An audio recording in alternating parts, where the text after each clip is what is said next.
I do think that Google has this kind of problem where they've got way too many pages in their index that are all about the same thing. And they've got, SEOs like us spitting out hundreds of pages of content a year for our clients that aren't really that different than anything they've got already. They've been in this industry long enough now to know that just because something's new doesn't mean it's going to stay. One of the very tactical things that we've done that a lot of people don't do is we've targeted like keywords.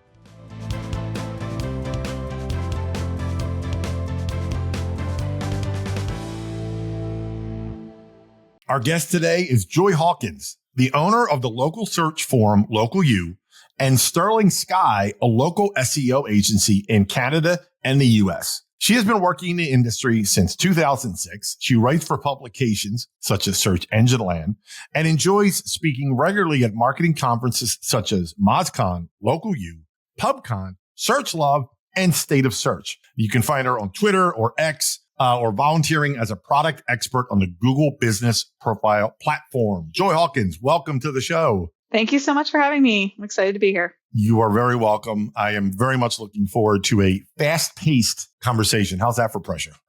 Yeah, well, see, I'm good. I got my energy drink, so a fast pace should be right on board.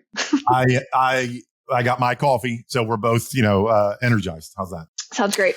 So let's just jump into, SEO. Because that's what you guys do. It's what we do. SEO trends, like almost like word association. If I say SEO trends, what comes to mind? Yeah, I think the last year, actually, there are some serious trends that normally I feel like a lot of it's hype and like people thinking something's going to change and then it doesn't actually change, right? So I think of like when Google changed to mobile first indexing, everyone was like, oh, like that's going to be the end of this. And we're going to see these like massive changes and really like nothing changed. Like it was really no big deal. Mm-hmm. In the last year, I actually think there have been some changes, especially like that Google's been making specifically against like content sites. We have seen some impact to small businesses, not nearly as bad as like people that are in affiliate marketing spaces. But I do think that Google has this kind of problem where they've got way too many pages in their index that are all about the same thing. And they've got, SEOs like us spitting out hundreds of pages of content a year for our clients that aren't really that different than anything they've got already. And I think that proposes a challenge for them and for us as well, because I think they're looking for something that's genuinely not carbon copy of what they already have. Yeah, that's a good point about, I don't know what the stat is, how many new Google pages or pages, website pages are added every single minute, second, hour of the day, right? I mean, it's infinitesimal, right? And it just, talk about a crowded marketplace, right? Yeah. And it's the ultimate marketplace. And so how do you, like, let's say I'm someone who wants to up my SEO game, if you will, and I'm faced with that, oh my gosh, how am I going to stand out in this crowd, let alone my own industry, right? Short of paid, right? What are some things people can do when it comes to SEO to even just rise a little bit above that crowd? Yeah. So we kind of approach it here. Like, first of all, look at what you already have. Like if you've already got a page that's ranking well on Google, spend more effort on that page than you do on like new content. And this is generally, this is like a rule of thumb. There's always exceptions, but so whenever we get a new client, we'll look and see, okay, like what pages actually are doing well? Because by improving those slightly, you often can get like a ton more traffic. And if you're improving pages that convert, obviously a lot more leads as well, instead of just hoping that new content that you produce will do well. So I kind of always take that approach first. And I also don't think that like, just because you've worked on a page, it's necessarily done. Like we'll see this trend with clients that have been with us for years. Their page is doing great until it's not. And, somebody else comes in and takes over, or, maybe somebody's doing link building to a page. And so now their page is above mine. So there's always like this ongoing need to update and continue to make your content better, if that makes sense. So we spend a lot of time on that for clients. Like I find that is the one tactic that seems to move the needle more than any other when it comes to both local pack rankings and organic rankings for the businesses we work with. Okay. So let's talk about the elephant in the room, which is really becoming multiple elephants in for everybody's room. And that's AI. Again, it's almost kind of word association, but AI and SEO, what comes to mind? What's happening now? Where do you think what the future holds when it comes to the effect of AI on SEO? Yeah. So AI has been actually great. I've been using it more and more in the last few weeks, actually, figuring out a way to use ChatGPT, right? Because I think when it first came out, everybody thought like you're going to have these one-click article buttons that would, spin out content that you could use. And we've tried that. That does not work. Again, with my experience, we had a client, for example, that we told not to do this, but they went out and they produced, I think it was like 300 pages targeting every city in their states, all kind of targeting the same types of keywords, published them all at once. And like none of them got indexed. Like I think he managed to get one or two that we actually saw traffic come in from them, and the rest were just not indexed. And so I think that was what most people thought AI was going to be for, to kind of mass produce stuff. And what I have been finding that it's really good at is like, take the average plumber, for example, maybe he doesn't have time to write. He could record himself talking while he's out on a job. He could interview one of his staff or whatever. I feel like a lot of them can talk better than they can write, and then take that transcript and feed that to AI. And that's where I think the magic happens, because I've been doing that with my own videos. It's like really annoying to go shoot a video, then write a blog, then write a social post. AI can help with that, right? Like AI can help. Actually, it can write better social posts than I can. So I think that's where you can really lean into AI. If you're trying to like take the intellect of a person, you can use AI to republish it in different formats way better and faster than any human can do. How about Gemini? What is that doing for SEO? Yeah. So full disclosure, I haven't used Gemini at all. Like I like ChatGPT now that I've used it a bunch. I'm like, this is just the one I'm going with, not because it's better per se. I have not tested them. But I've heard from other people that it's like really a preference thing. Like there isn't one that's like magically better than others. Right. Yeah. And I'm only bringing up Gemini because it's obviously at the top of the Google, right? And when people search, it comes up by default. Yeah. So like you're talking about AI overviews. Mm-hmm. Yeah. So AI overviews are something we're seeing more and more. I actually saw them for dentists the other day. I was like, interesting. That's a category I wasn't seeing them for. And we're also starting to see them for like more transactional type of queries, which is irritating. I don't like them. I'm very curious if the average user interacts with them. Like I have no idea. I don't think Google's ever going to tell us, but my hunch is that people are a bit skeptical of AI, like the average user. So I don't know if they're going to last or what's going to happen with them. But right now we're not really pushing much to target them or try and get included in them because of how rapidly they're changing. I don't think there's like a strategy yet for how to deal with them. Gotcha. Okay. Not seeing them steal traffic yet either. Like that's not a trend I've seen either. But again, maybe will happen in the future. But so far, I haven't seen that they're a real threat. Yeah, that's a really good point to something to monitor. Mm-hmm. Absolutely. Yeah. And it's so like, I mean, Google still doesn't even tell us what's a voice search and what's not a voice search in Search Console, right? So they don't even give us that information, which I think is information you probably want to know, right? Like, did this person even see my website, or did you just spit back some of my info using Google Home? We don't know. So I think AI overviews, time will tell, but I'm not one of those that's like chasing squirrels all the time. So I feel like AI overviews right now, it's like a squirrel, and I'm like, I'm going to wait and see what happens. And if there's actually any impact to traffic to my clients, then I'll start actually caring. It's a really good analogy of the squirrel, because I think all of us collectively have that short, attention span. Oh, yeah. And then the next shiny AI toy comes along and you go down that rabbit hole. Yep. I mean, Google does this. Yeah. Like with their products. You see this all the time. They put out products and features and then nobody uses them. And so they can them. Exactly. So I'm like, But because it's Google, they know we're going to at least sit up and take notice. Mm-hmm. It's true. Yeah. But I've never, I've seen over the years, I've been in this industry long enough now to know that just because something's new doesn't mean it's going to stay. And there's been so many features. I remember years ago, I worked in the insurance industry a lot. Mm-hmm. And so my clients were all insurance agents. And there was this feature Google launched. This was 10 years ago, that had directly in the search results at the top, like a compare feature thing where you could just put in your zip code and it would give you a quote directly in the search result. People were freaking out, thinking like this was the end of insurance sites and like we're all screwed. It went away. Like it's not there anymore. Shocking. Yeah, I know. It's like, really, guys? Like, calm down. Exactly. I want to get into some link building questions if we can. You mentioned a phrase offline, and I want to ask you on the air because I don't know what this term means, and I'm going to say a lot of our listeners and viewers don't either. It's called Parasite SEO. What is it? Is it spammy? Tell us about it. Yeah. So by definition, I would say most people would think it's spammy. Like it's definitely a term that is most often used in like a spammy thing. I don't think it has to be spammy. I think with most tactics, it's all a matter of how you use it. But it's the concept that if you can use another site with more authority than yourself, and then you post content on that site, it'll rank faster and easier than if you were to post that content on your own site. So a perfect example of one that I've seen used pretty widely is LinkedIn. So LinkedIn Pulse is the name of their like article newsletter type thing. So if you post an article on LinkedIn, it likely will rank faster than if you post it on your site in some cases. There's a lot of conditions here, but people are basically doing it where they're posting on LinkedIn, getting that to rank, and then essentially using that instead of their site. So one example that I was given on X from a definitely a known black hat, he said, look up best photographers in NYC. And in there's actually, it's on page 2 now. There was a LinkedIn article there talking about the best photographers in NYC.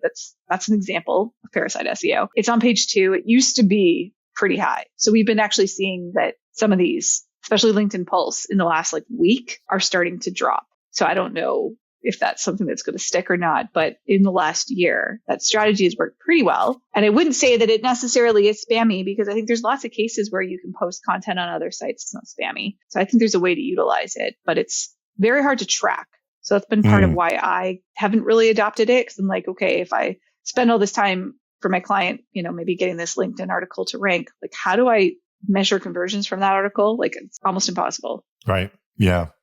So you mentioned LinkedIn. Another popular site is Reddit, right? Mm-hmm. And question is, do backlinks or link building from Reddit, does that help your search ranking? Ooh, I have a video coming out on this exact topic on our YouTube channel. Hopefully early November, I think is when it's coming out. But okay, good timing. to answer you ahead of time, yes, links on Reddit do matter if they come from threads that get traffic from Google. So for example, you post a link on a thread, just any old Reddit thread, and that thread doesn't rank anywhere on Google, then no, it doesn't likely do anything for you. But if you were to post a link on a thread that ranked really well and got lots of traffic because it ranked well, those links do pass value. And we've tested that. And we actually I tested it actually on Sterling Sky, so my agency's website, because I was like, I'm just going to do one, just see what it does and hopefully not get banned.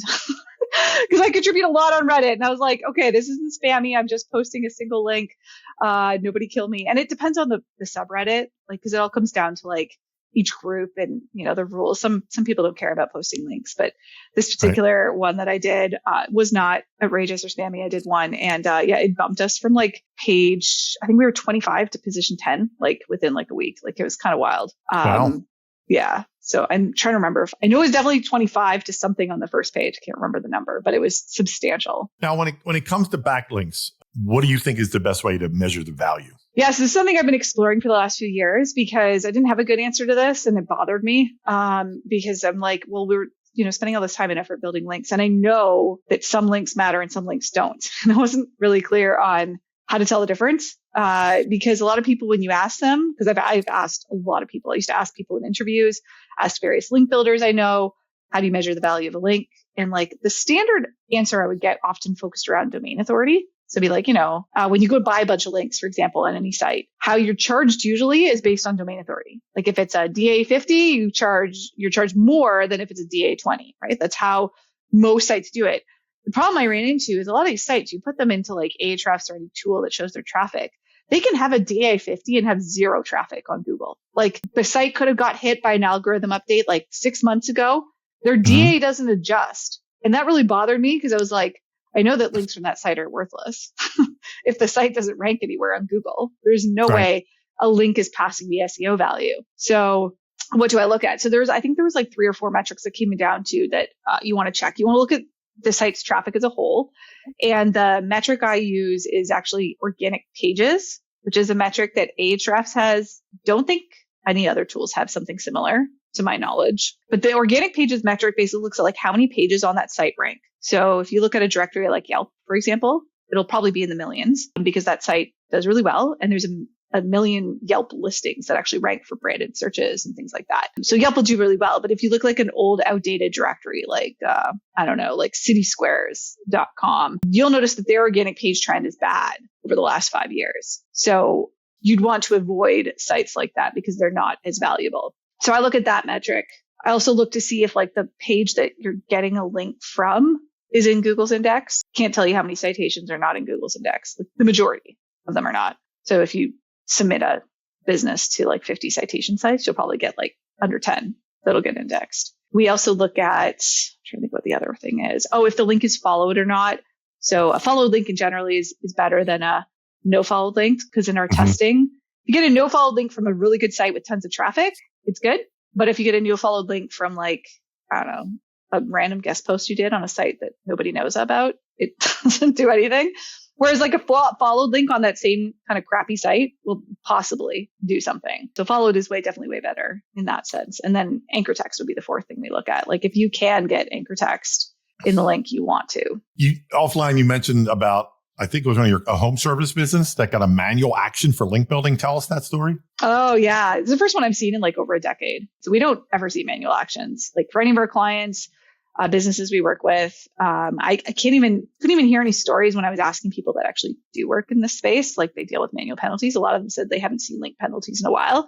So Google handed out a whack load of them back in, I think it was March or April of this year. And we saw a small business get one. We were not doing their link building, just to be clear. But they had hired a pretty well-known link building company and they got a manual action. And the fascinating thing is like, so we didn't see any negative to their traffic until the June spam update. When the June spam update happened, we started to see a dip in their traffic. So I'm assuming related to the manual action. But then with the August core update, they skyrocketed right back up. And I was like, man, this is so not what I was expecting. I was expecting it to be like the kiss of death. Like, you get a manual action, you're totally screwed. And they really weren't. So it's kind of surprising to me. Interesting. Yeah. Not the stories I've heard of in the past. Hey, sorry for the interruption. We're going to get back to our show in one quick second, but stay with me. If you're in the need for anything SEO and or link building related, you need to do yourself one quick favor. You need to go to the website that's on the screen right now, standventures.com. Go there, tell them Steve O sent you. The rest will take care of itself. Trust me, you can thank me later. So can you, for those not familiar, what does manual action mean? Yeah. So it means like Google has literally reviewed your site manually. Like it's not automated. A human being at Google looked at your site and said, nope, they're violating this policy. They put a manual action on you. And depending on where it's applied, if it's applied like site wide or on a specific page or whatever, in this case, I think it was like a specific subdomain on a site that was actioned, and all pages on that site are technically going to suffer as a result of that. But in this case, it didn't really suffer much. Like it was kind of interesting. It is interesting. Right? I was like expecting a lot worse. I've heard stories of people not with manual action for links, but I've heard like somebody got a thin content penalty, I think a year or two ago on our forum. And they showed, and I looked at their traffic trends, and their traffic trends also, they did tank. Like they went hard. Google removed a whole bunch of their pages because they said they were doorway pages, and they actually did tank, but they recovered. So I don't know. Yeah. There are definitely horror stories like that. You hear them, but I'm like, people are so scared of them. And I'm like, okay, maybe I'm not saying that there aren't cases out there. It's just, they seem so infrequent that it's like not very logical to be afraid of them. Yeah. One more on link building. How does it impact local PAC rankings compared to organic? Yeah. So we've done a lot of testing on this over the last few years, and we've found that link building still has a pretty strong impact on organic rankings. Local PAC rankings, it's like very minor. So it has a little bit of an impact, not a lot. Does not move the needle anywhere compared to as much as like reviews, for example. Interesting. So speaking of reviews, and I want to kind of switch to the Google business profiles. And I know there's a new review block, right? And some warnings for buying fake reviews and the danger. Talk to the listeners and viewers about the new review blocks and then the dangers of buying fake reviews. Yeah. So there was a couple cases I was tracking of businesses that had review blocks on them. And it's fascinating. So they do exist. They're fairly new. Like I want to say in the last couple of years. Before that, I would only ever see review blocks for negative review attacks. So let's say, for example, your business was blasted in the media, and then you start getting tons of negative reviews. Google can actually make it so that your listing does not have the ability to get new reviews, and they call it a review block. So I've seen lots of those, but I'd never seen it for positive reviews until the last year. And so I saw a couple of businesses where like you go to leave a review, everything seemed normal and like no issues, but the review doesn't publish. And like these businesses can't get new reviews on any of their listings for a large amount of time. So in one case, I think it was like 6 months. I heard another one that was like 8 months. So like long periods of time where you can't get new reviews, that's kind of terrifying Yeah. as a business. Like I could see some real world impact to your business as a result of that. Like it's actually something to be afraid of. They're not common, I will say. Like I've seen a very small handful of businesses get these. They were buying reviews, like they're businesses that probably deserve them. And yeah, the UK, Google is also adding a label onto the listing. So I shared a couple examples of this on Twitter or X, however you say it.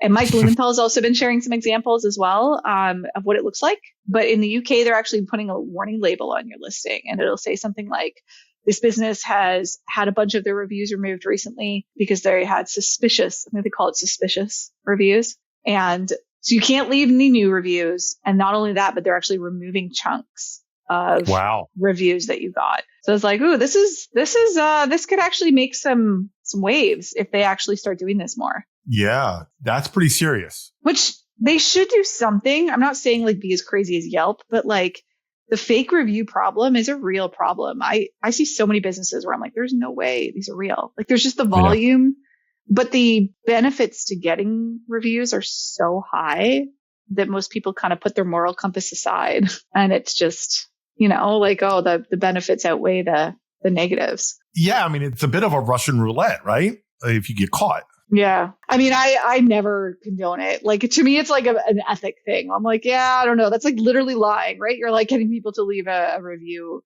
for an experience they didn't have. But ethics aside, if I didn't have ethics or I didn't care about that, I would say, like, why not? Right? Like, cause it's going to bring you more business. So why wouldn't you do it? If it's just, hey, we're here to make money, then like, why not? Right. So I can understand why people do it. And there's really no like risk or penalty. Like, the FTC has caught like a few businesses. Like I've seen like a handful of cases in like 5 years. Again, your odds of having that as an issue are pretty low. So I don't know if Google starts doing this more, then maybe we'll actually see something happen. Yeah. Yeah. I agree. The ethics, well, you were joking when you said maybe if I don't have ethics, but we know there's people out there who are unethical. Lots. There's lots, exactly. And the legitimate companies, regardless of their product or service, they're the ones that are hurt ultimately, Yeah, I've heard that argument so many times. Like people be like, Joy, you don't understand. All my competitors are doing this. If I don't do it, my business is going to go out of business. And then I'm going to have to lay off all these poor people and their families. And I'm like, I get it. Like, I'm not saying that you're wrong that way, but it doesn't justify going and doing this. Right. But I understand the predicament that the people that are trying to be honest are in, which is why I hope Google can come up with a solution that will discourage businesses from doing this. Cause I think they're in a tight situation though, because Google starts slapping these warning labels on so many businesses. What does that say about the quality of their product? I don't know. It's tricky. Yeah, it is. And you're, like I said, you're spinning you're taking a chance and you might get away with it. You might not. So, but you mentioned competitors. Am I right? Have I heard stories about competitors, play around with or mess with another business's profile? Oh yeah, we have it happen to clients all the time. So like usually it's like small edits. The ones we're seeing the most, which I've been bringing this up to Google because we're seeing it more and more. We'll see name changes. So for example, let's say Sterling Sky was like, you know what? We really want to rank for SEO. So we're going to actually rebrand our business to Sterling Sky SEO because that's going to help us rank for SEO. Totally legitimate thing to do. We can rebrand our business. I can go get a DBA. I can change my name on my website. And that's my prerogative. And that is not against Google's guidelines. But what we'll see people do is like, let's say I change it to Sterling Sky SEO. A competitor will just go remove the SEO because they know it's giving me a ranking benefit. And they're like, nah, their name's just Sterling Sky. And I'm like, no, actually our name is both. And both are accurate. And this is the one I want to use. So we're seeing a lot of that with our clients. We see hour changes all the time. So clients that list themselves as open for a certain period of time, people will decrease their opening hours because opening hours are now a ranking factor. So they do that. And then pin moves are another big one that we've seen less of lately because Google actually did crack down on that one. But a few months ago, people were going in and moving pins to like 2 hours away from where the business is located. And it totally tanked the rankings and made them rank in like the desert or like a parking lot somewhere. Oh my gosh. I know, it's wild. But Google did severely crack down on that. So it's not as easy to do that anymore, but we still do see subtle pin movements. Wow. Are they able to track who did it in the first place? I mean, Google can see that, but not the business unless they want to. Right. You know, No, I didn't mean the business. That would be dangerous. Yeah, it would be. Yeah. I mean, it comes out in lawsuits. I will say that if you sue, like if you really do think it's a competitor, you could talk to a lawyer, but it's a very hefty, long, drawn out process to prove that. So yeah, often not worth it. I want to make sure we get into content. I told you that it was going to fly by, and it has, because it's a great conversation. But I want to get into something content related about indexing and the need for unique content. Mm-hmm. Talk to listeners about that. Yeah. So it used to be the case in SEO. If you want to rank, you go see what your competitor's doing and you get a list of all their pages and their content ideas. And then you create similar pages, right? That used to be like the way to do it in SEO. And I think that's shifting because I think that's a problem. If you just create the same content that your competitor has, like, why would Google rank yours higher? And you could say like, I'll make it better, but it's like, what does that mean? Well, how do you make it better? It's not necessarily just making it longer, which is what I think a lot of people assume. Like, oh, I'll just make my content 5,000 words instead of 500, and that's better. It's not necessarily better. So what we've been trying to do is try to pick like topics that aren't as talked about much, but still as search volume, which I think is hard to do. But one of the very tactical things that we've done that a lot of people don't do is we've targeted like cost keywords. So almost every industry that we work in has search volume for like, how much does this cost? How much does it cost to fix my toilet? How much does it cost to get lawn care?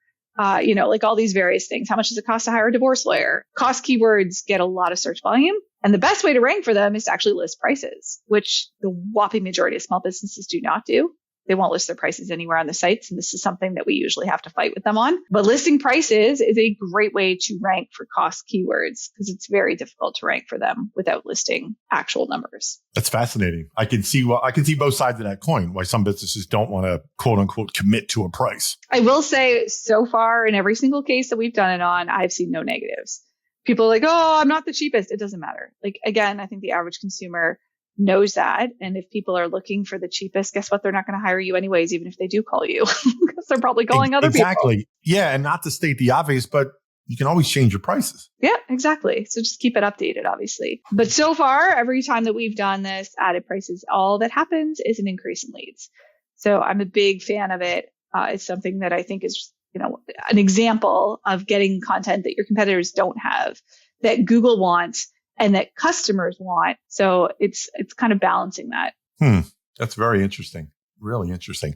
Well, listen, this has been a treat. Our guest today has been Joy Hawkins, the owner of the local search forum, Local U and Sterling Sky. Joy, I can't thank you enough. We were both caffeinated and energized, like we said at the start. Thank you so much for your time. What a great conversation. No problem. It was fun.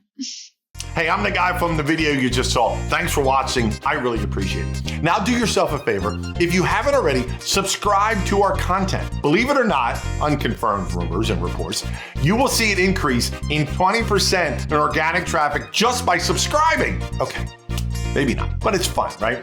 But do yourself a favor, really. Subscribe to our content. You won't be sorry. Thanks.